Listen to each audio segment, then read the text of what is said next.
အားလုံးပဲမင်္ဂလာပါရှင်။ကျမဒီနေ့စာရေးဆရာမခိုင်စိုးလင်းရေးသားထားတဲ့လက်ရိုးပ၍ရေးသောစာများဝတ္ထုတိုအတွဲနှစ်စာအုပ်ထဲကခင်ပုံမြင်ဆိုတဲ့ဝတ္ထုကိုဖတ်ပြပေးခြင်းလို့ပါ။ခင်ပုံမြင်ချမ်းဆန်းစီစီနိုးထလာပြီးစန္ဒာလာပြီးသွားတဲ့လက်ဆောင်ကိုအံ့အားဝမ်းမြောက်မှုနဲ့အတူကျဉ်နဲ့နှစ်သိမ့်ပိုက်ထွေးခွင့်ရခဲ့တဲ့မနက်တွေအိမ်မှာအလှဆင်ထားတဲ့ခရစ်စမတ်ကိုကြိုဆိုမဲ့ထင်းရှူကိုင်းပေါ်ကခေါင်းလောင်းလေးတွေတချွင်ချွင်မိဖို့ကြောင့်မှာမအသင့်ပြင်ထားမဲ့စားတောက်ဖွယ်ရာမျိုးစုံနဲ့ဘုရားသခင်ကျေးဇူးတော်ကိုချီးမွမ်းသောတေးသံသားကတငိမ့်ငိမ့်ပြန်လွင်လို့အပြင်ကိုထွက်ကြည့်လိုက်ရင်လဲလူတိုင်းတစ်လွင်တောက်ပတဲ့အဝတ်အစားတွေနဲ့ရွှင်ပြလန်းဆန်းတဲ့မျက်နှာထားတွေနဲ့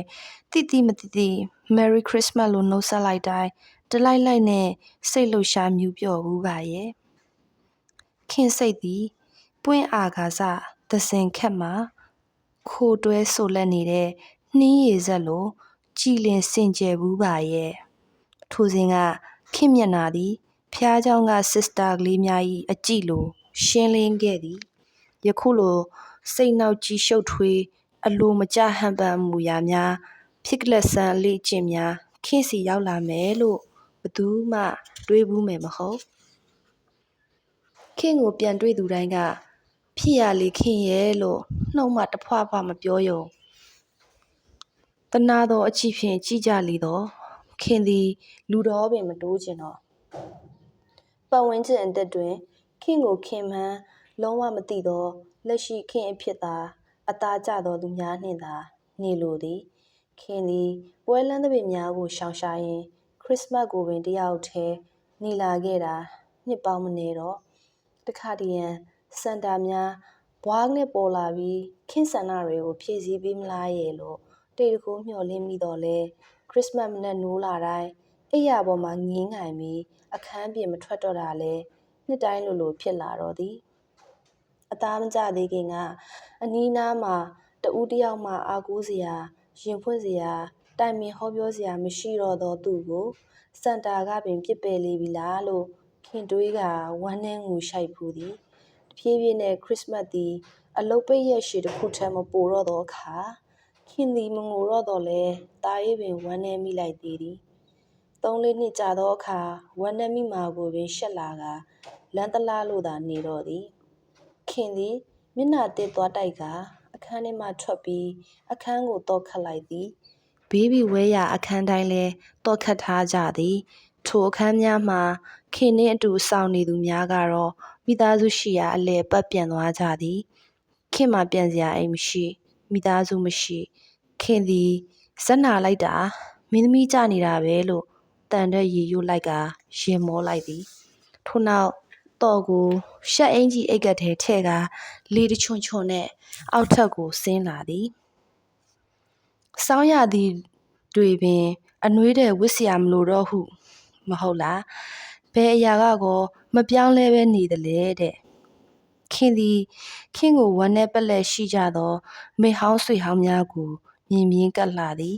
သူတို့ကရောဘာမှအတက်အကျအနေမြင်မရှိကြဘူးလားဟိုတုန်းကလိုစန်တာကလော့စီမှာလိုရာရနေတော့မို့လားလို့မေးပစ်လိုသည်သို့တော်လဲခင်ထက်များစွာအစဉ်ပြေအခြေကျနေကြသောအရေးအယောင်များကြောင့်တကယ်ပဲခင်ကငယ်စဉ်ကရခဲ့ဘူးတဲ့ရှင်လန်းတက်ကြကျဉ်နှံ့မှုတွေကိုသူတို့များရနေကြတုံးလားလို့တွေးကမနာလိုမုန်းတီးလှသည်မမြင်တွေ့လို့မပတ်သက်လို့တွိုင်းလိုက်ရင်မတော်တဆတွေ့ရင်တော့ခင်ကိုလည်းမမတ်မိစေလို့ခင်ကလည်းအမှတ်မရလို့ခင်သည်ဟိုဒီသွားလာနေကြသူများကိုလိုက်ကြည့်ပြီးမျက်စိရှုပ်မူးနောက်လာသည်ဘာတွေများဒီလောက်ပျော်နေကြသတုံးတနေ့တစ်ချိန်နင်တို့ဘဝဟာအပြောင်းလဲကြီးပြောင်းလဲသွားပြီးငိုပွဲဆင်မဆုံးဖြစ်သွားနိုင်တာကိုမသိကြဘူးလားဟုတယောက်ချင်းစီကိုမေးလိုလာသည်ခက်ငယ်ငယ်ကောင်လေး3ယောက်အုပ်စုကခင်ကို Merry Christmas ဟုနှုတ်ဆက်သည်ခင်သည်ငေးကြောင်လို့သာကြည်နေသည်ကောင်လေးတွေသည်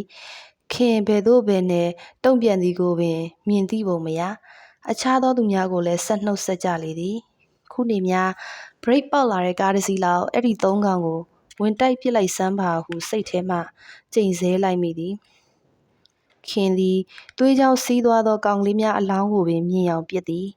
ခင်သည်ကားများကိုမနှစ်သက်အထူးသဖြင့်အရှိန်ပြင်းပြင်းများမောင်းလာသောကားများကိုပို၍မနှစ်သက်သို့တော်လည်းကောင်လေးများကိုပို၍ပင်မုန်းတီးမိသည်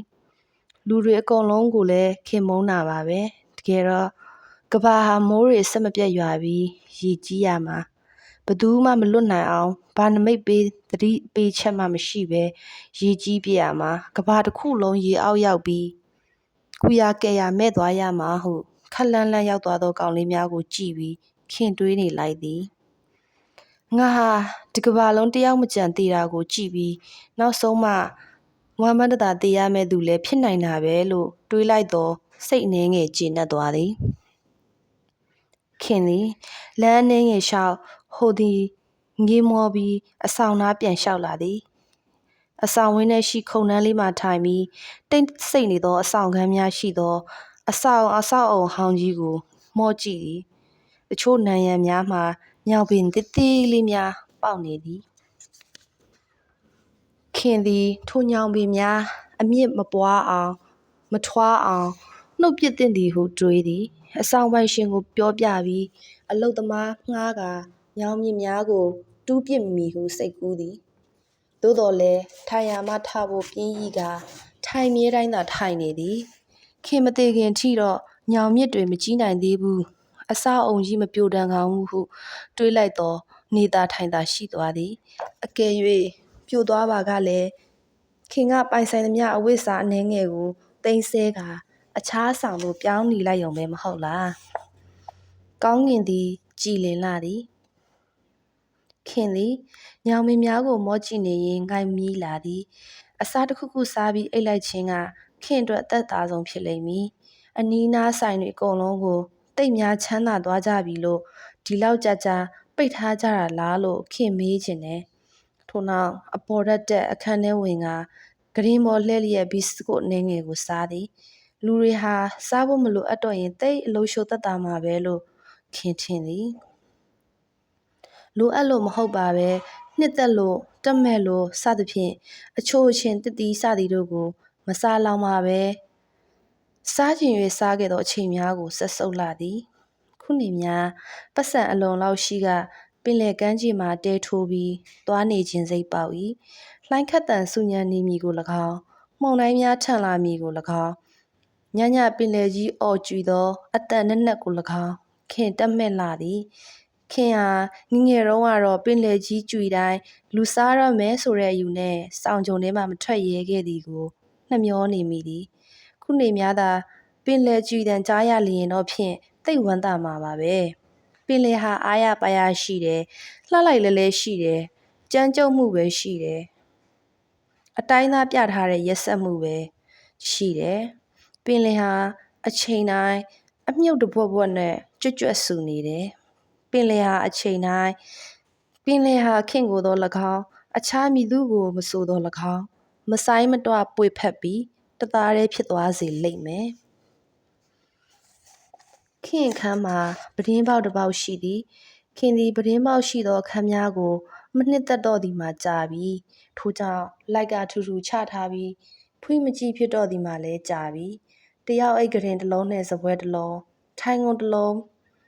အဝင်ခွေကြဖြစ်ုံကျဲသောအခန်းလေးဟာခင်းတကူစာအတွက်ပိုနေသေးတယ်တခါတရံကတင်ကိုဒီဘက်အနှဲငယ်တိုးကတင်နဲ့နံရံကြားတပီစာနေရာလေးထားပြီးအဲ့ဒီကြားထဲမှာအိပ်ရတာစိတ်လုံခြုံမှုရတတ်သည်လေးဘက်လေးတန်အကာအရံတွေနဲ့ပိတ်နေတာလောက်အန္တရာယ်ကင်းညာရှိမည်မဟုတ်ထိုအခါမျိုးမှာတော့ပင်လယ်ကမ်းခြေအိမ်မက်သည်ပျောက်ပြက်ကွယ်၏တကယ်တော့ခင်သည်ပင်လယ်၏ကျယ်ပြောမှုပြန့်ပြူးမှုအတိုင်းအဆမဲ့ဟာလာဟင်းလင်းဖြစ်မှုတို့ကိုနှစ်သက်သည်မဟုတ်ထန်နေသောလှိုင်းများ၏အကြမ်းပတမ်းနစ်မြုပ်ပြစ်မှုကိုသာတတ်မှတ်သည်ခင်သည်စားလက်စဘီစကွတ်ကိုစပွဲကုံပေါ်တင်ပြီးကတင်ကိုနေရာရွှေ့သည်ဆောင်းကိုနံရံနှင့်ကတင်ကြားမှခင်းလိုက်ပြီးခေါင်းအုံကိုကြက်ညက်ထည့်သည်ထို့နောက်ရေဘူးကိုယူကာထိုကြားထဲမှဆင်းလဲပြီးရေဘူးကိုတပြစ်ပြစ်ဆုပ်သည် ခင်ရေဘူးသည်အားကစားသမားများဆောင်လေးရှိသောစုပ်ခွက်ပါသည့်ရေဘူးဖြစ်သည်ခင်ဆုပ်လိုက်တိုင်းတရွှီရွှီနှင့်အတန်ထွက်သည်ခင်သည်ထိုရေဘူးကို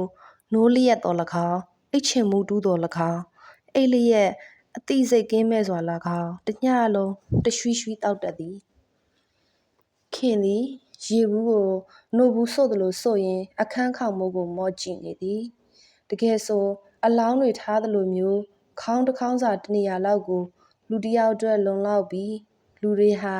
မလိုအပ်ပဲအခန်းကျစ်ကျယ်အိမ်ကျစ်ကျယ်တွေမှာနေကြတယ်တကယ်ဆိုတကိုးစာဒေါင်လိုက်အလျားလိုက်လှုပ်သားယုံလေးတွေနေရင်ကြစ်ကြစ်လစ်လစ်နဲ့အကုန်ကြတတမဲဟုတွေးနေသည်ကလေးတယောက်ဥပဒေကိုအစိုးရကိုယ်တိုင်ချမှတ်ထားသောနိုင်ငံဟာအဲ့ဒီအဓိပ္ပာယ်မရှိတဲ့ဥပဒေကြီးကိုပယ်ဖြတ်ပြီးဒီလိုမျိုးနေဖို့သင့်တယ်လူရယ်လို့ဖြစ်လာရင်မွေးချင်တဲ့လောက်တော့မွေးခွင့်ရှိတဲ့နယ်မဟုတ်လားကိုတော့ကတော့မွေးချင်တယ်လို့မွေးလိုက်ပြီးကိုလှည့်ကြမွေးချင်တယ်လို့မမွေးရဘူးဆိုတာတော့မတရားဘူးအဲ့ဒီဥပဒေသားကြီးချမှတ်တဲ့အစိုးရကိုဘုရားသခင်ခေါ်ယူလမ်းပြတော်မူတဲ့နယ်ပြောတာပါလေဘုရားသခင်ကလည်းလူတွေကိုဖန်ဆင်းတော့ကဖန်ဆင်းပြီးတေချင်တယ်လို့တေခွင့်အောင်ပေးတာမဟုတ်ပါဘူးရှင်သန်နေချိန်လဲဖြစ်ချင်အဖြစ်ပြစ်ထားတာပဲလို့တွေးကဝမ်းနဲ့စိတ်ပြက်လာတယ်နောက်တော့လူတွေကိုကဖះမကြိုက်တာလုပ်ခဲ့တာပဲပြစ်သားတွေအတွက်ကိုရောဟာနာကျင်ချင်းနဲ့ပေးဆက်ခဲ့ရပြီပဲဒီလောက်တော့ရှိမှာပေါ့ဟုတွေးကဖះကိုခွင့်လွတ်နေပြန်၏ခင်နိုးလာသောအခါကက်ကက်တက်တက်ကတင်ကြားမှာချွေအလုံးလုံးနဲ့ရှိနေသည်ခင်သည်ကတင်စွန်းကိုကင်ပြီးထရက်ဖို့လို့တော့ကတင်မှာကြမ်းတမ်းသောအထီးတွေ့ကိုရလိုက်သည်ခင်သည်အံ့ဩတကြီးမျက်လုံးကိုဖွင့်ကြည့်လိုက်သောအခါ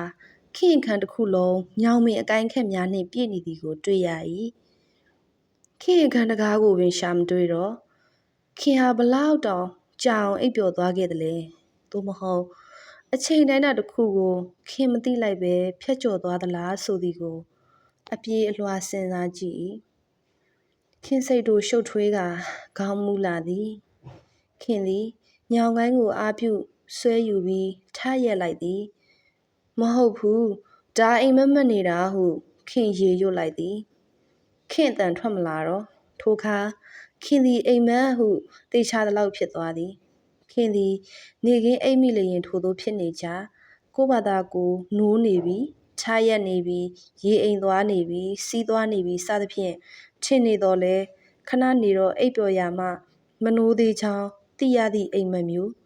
အိမ်မက်ထဲမှာကိုအိမ်မက်မက်နေပါလားဟုအပြည့်အဝလည်းမနိုးနိုင်ပဲသိနေသလိုမျိုးအဲ့အနေနဲလွန်းပြီးနောက်ခင်ဖြစ်နေကြ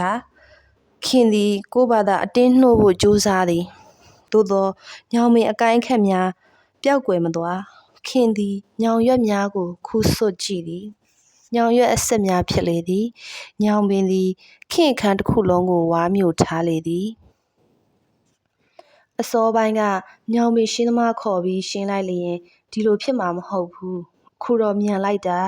စသဖြင့်ခင်တွေးနေသည်အိမ်မက်ထဲမှာဆိုရင်တော့လေမြန်ကောင်းမြန်မှာပေါ့ဟုဖြေသိမ့်လိုက်သေးသည်ခင်သည်ယခုတိုင်မနိုးသေးသောကိုဘာသာဒေါသဖြစ်လာသည်အိမ်မက်မဟုတ်ပဲအမှန်တကယ်ညောင်ပင်ကချက်ချင်းနိုင်ပိုင်းတွင်ကြီးထွားဝါမျိုးလိုက်တာမျိုးဖြစ်နေမှာကိုကြောက်စိတ်ကရုတ်ချီးဝင်ရောက်လာသည်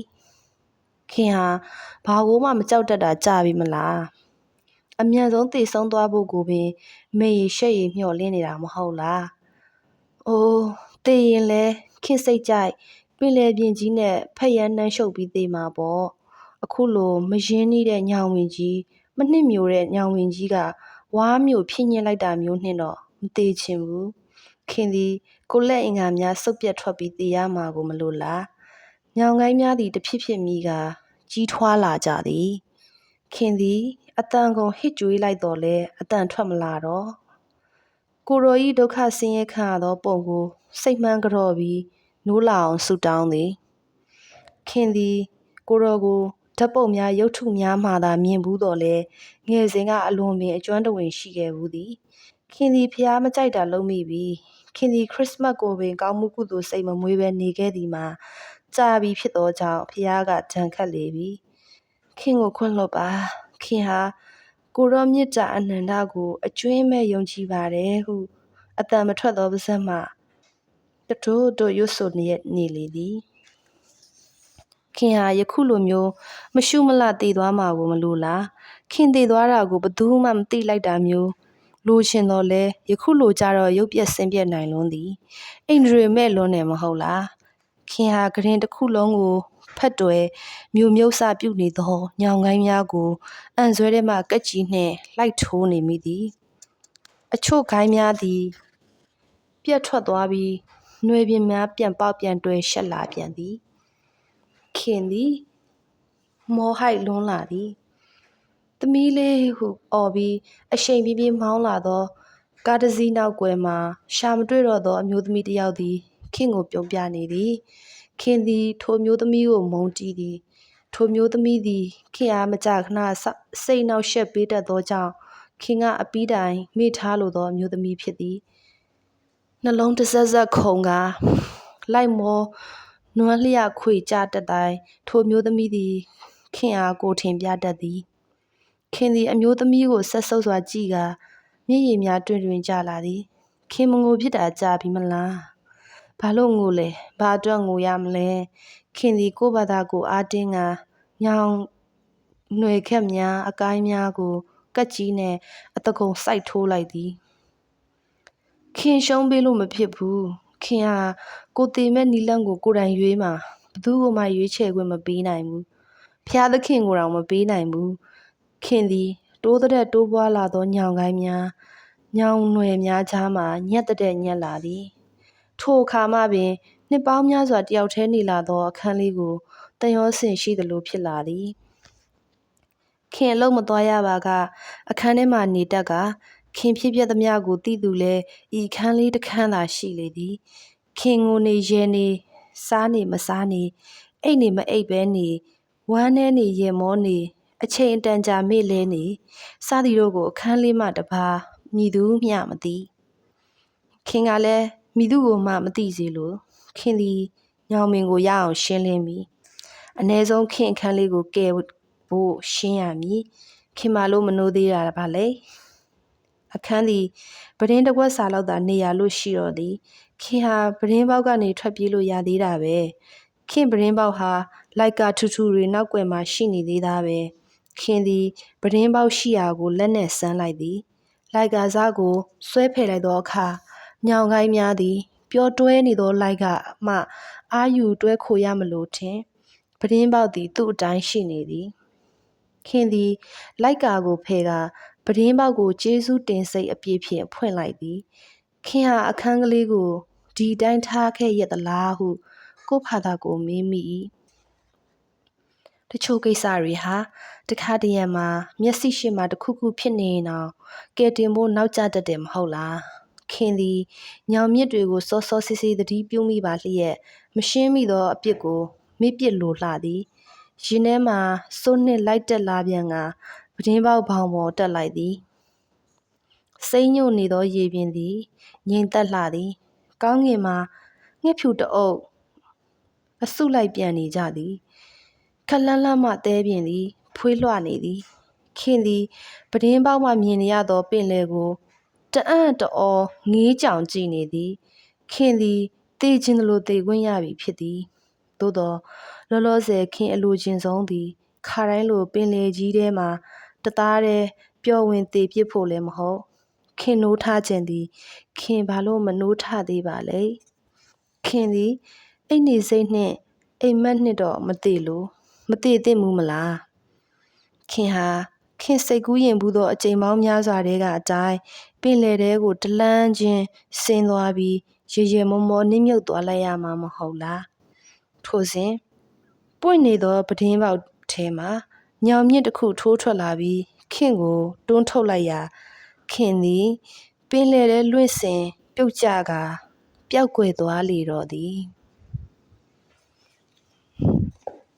အားလုံးပဲနားဆင်ပေးကြတဲ့အတွက်ကျေးဇူးတင်ပါတယ်